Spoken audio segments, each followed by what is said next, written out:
I still have a ton to clean in the garden, and look at this. These are a bunch of fall seedlings that I need to plant out. I have things like kale, cabbages, Brussels sprouts, artichokes, but I can't do it until I'm done cleaning. I mean, technically I could, but I feel like I wouldn't enjoy it because I would still see the mess. But before I do that, I'm gonna do a little nose haul. Okay, the first thing I picked up were these gloves. This is by the brand Durahide Leather Technology. These are supposed to be water and fluid resistant, and the reason I got them is because my other ones are so worn down from the palms that with things like my blackberries, the thorns go right through them. And then the only other thing I got was traps. Lots and lots of traps. I did not come here to play around. It's 7:45 in the morning, and this is the first thing I see today. First of all, this is where the nest was. And why the hell is there another plant tag right there? I literally cleaned up every single one. I leaf blowed, got everything out, and that's what I see. And then I walked over here. This was a watermelon. Look at all the bites on top. Let me go get a stick. Okay. So something definitely started eating that. I'm gonna set up more traps today, but they have to be the Victor traps, the really big rat traps. And the reason that this one has gotten away so many times is because I turned all the traps off, because sometimes Mika likes to come out here to patrol the garden, which clearly she's not doing the best job of it. But also rats come out at dusk and dawn, and that's when Mika's inside with me. So I'm gonna have to set up a bunch of traps all throughout the orchard area and all throughout the main garden to try and catch it tonight. I feel like this rodent is taunting me, literally leaving one tag, tearing off my watermelon. They're gonna learn that I am not the one. Today I'm gonna focus on the main garden. Let me just open these babies up real quick.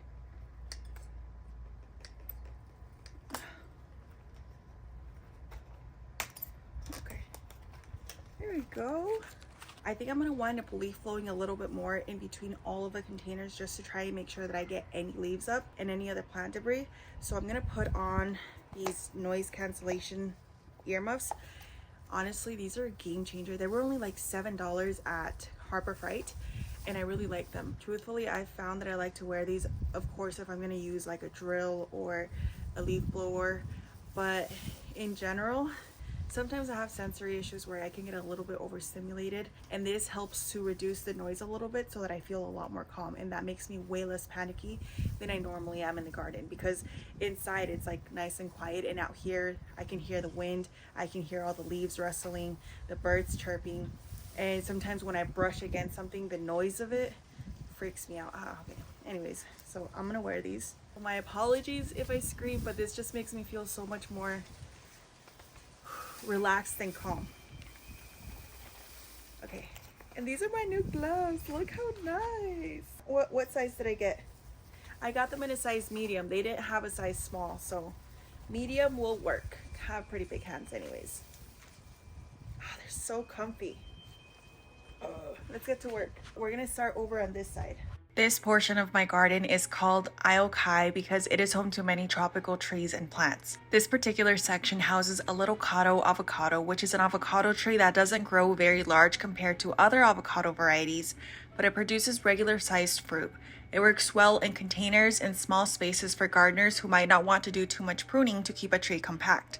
The neighbors to the little Kato avocado are a semi-dwarf bear's lime tree and a dwarf Cavendish banana. The bear's lime was one of the original trees in Serendipity, and the only reason we planted it was because my husband was insistent, because in the beginning of this journey, I only wanted to focus on growing vegetables. It's funny to think about now because I find planting fruit trees to be not only one of the best investments in any garden space, but also one of the most rewarding to harvest from. The bear's lime tree in particular has been through quite a bit of recovery because when we first planted the poor tree, we had no idea what we were doing and initially buried it far too deep to try and keep it upright. At the time, I had no idea how important planting depth was to the long-term health of a tree. Though it struggled for a while, eventually I figured out my mistake and dug up the tree, pruned some of its girdling roots, replanted it, and every year since it's flourished more and more. The dwarf Cavendish banana was a plant that I didn't select myself, and it means so much more to me because one of my gremlins asked for it one day while we were walking through the garden center at Lowe's. At the time, I was growing two other varieties called the Manzano banana and the Goldfinger banana. Both grew enormous and flowered for me several times, but unfortunately, the fruit they produced scorched every summer because the bananas were planted in ground up against a cinder block wall. Fortunately, I moved this dwarf Cavendish banana to HOA in hopes of providing it with a better microclimate, and I'm delighted to see it looking so lush. This particular variety is also amazing because it doesn't grow very tall, so it's perfect for planting inside of a container without worry of it tipping over or becoming too top heavy. The Heart of Serendipity refers to the main vegetable garden, and once I step inside, it is closed off by the wall of fruit trees in HOA. From this angle, it's easier to see the back of the Bear's Lime Tree, Fruit Punch Mango, Gold Nugget Loqua, and Fuerte Avocado. The Fruit Punch Mango was one of the most intimidating tropicals I ever planted. At the time, I knew it was possible to grow mangoes in the low desert of Arizona, but it was definitely more challenging compared to other sun and heat tolerant fruit trees. However, I went through with purchasing and planting it because my husband was so encouraging and believed in me when I didn't believe in myself.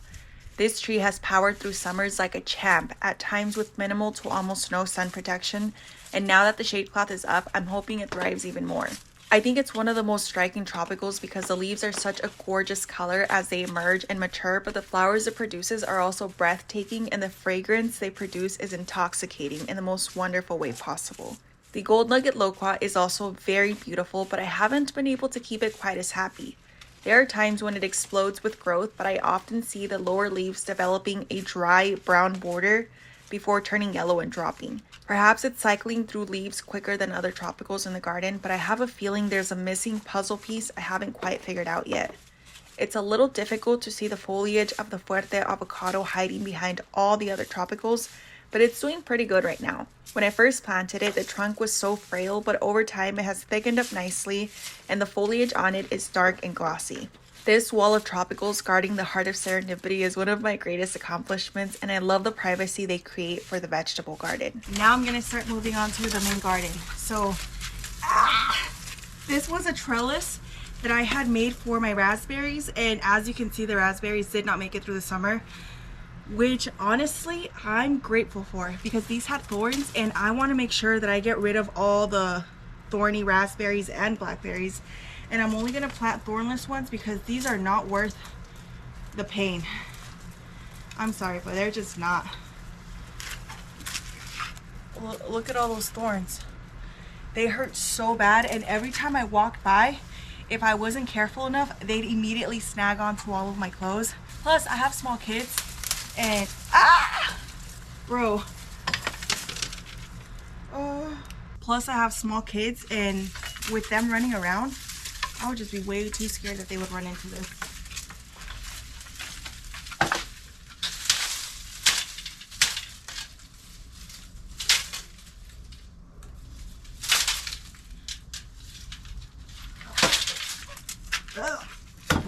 Before I clean up the floors, I'm gonna work on getting all of my vines back into shape, because otherwise I'm gonna need to cut these down anyways, and I'm just gonna make a mess on the floor just to have to clean it up again. So let me go get my pruners. These are the vines that I cut back like less than 3 weeks ago, and they're already going crazy. I'm telling you, as soon as I put up the shade cloth, they went crazy with growth. There's no more yellow leaves on them. Everything's growing beautifully.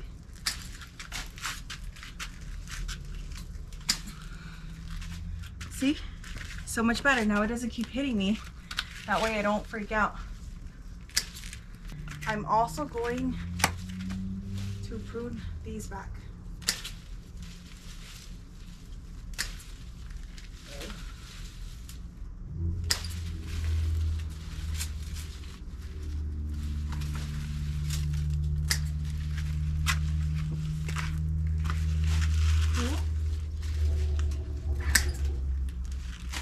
So much better. And then, do you see these pathways? The grapevines will completely cover this up if I don't prune them back now. So I'm just gonna cut all these back. The grapes I'm pruning right now are a variety called the Thompson seedless grapes. I planted these as bare roots a few years ago, and they are vigorous vines that I constantly have to trim back to keep under control. Whenever I let too much time go by before pruning them, I notice them weaving themselves into any nearby structure, and I don't like that because over time the vines and their tendrils lignify, which means they begin to turn woody and they're much harder to untangle then. I love the way these grapes look when they're grown on an arched cattle panel trellis because they fill the space in so nicely, and when they're loaded with fruit, the tunnel they create, which I like to call arch rose clair, looks like something out of a fairy tale book. Okay, so much better. I'm also gonna prune back this one. Oh yeah, that's what I'm talking about. So much better. Oh. Next, I'm going to tackle the grapes over on this side. Do you see how they're starting to go into my tomato trellises? One thing I've noticed about growing grapes in the low desert of Arizona is that they're pretty good at handling the heat. There are times when they show signs of stress, but it's usually toward the end of summer, and compared to many other fruiting plants in Serendipity, they bounce back almost immediately to the point that sometimes it's hard to tell they struggled at all in the first place. Also, for the past few years, they've acted as a sort of trap crop for hornworms in Serendipity. From time to time, the dreaded pests still decimate my peppers, eggplant, and tomatoes, but they do it much less than before and instead munch away at the grapevines. The hornworms I find on the grapes are usually much bigger and a little harder to spot amongst the foliage, and the only reason I'm able to find them is due to their trail of poop on the ground. However, this is still much less of a nuisance because the grapes have so many leaves that when the hornworms start eating away at them, they don't cause as much damage as long as I have my husband remove them before they spread to my other plants. But even after they've chomped away at hundreds of leaves, the vines regrow all the lost foliage in a matter of days. The biggest downside is walking underneath arch rose clair whenever hornworms have snuck back into the garden because more often than not, there is a couple dangling over my head.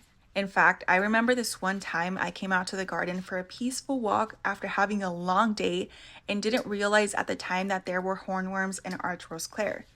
My peaceful walk ended abruptly when I walked right underneath the Thompson seedless grapes and a giant hornworm fell right next to me and splattered on the pavers out of nowhere.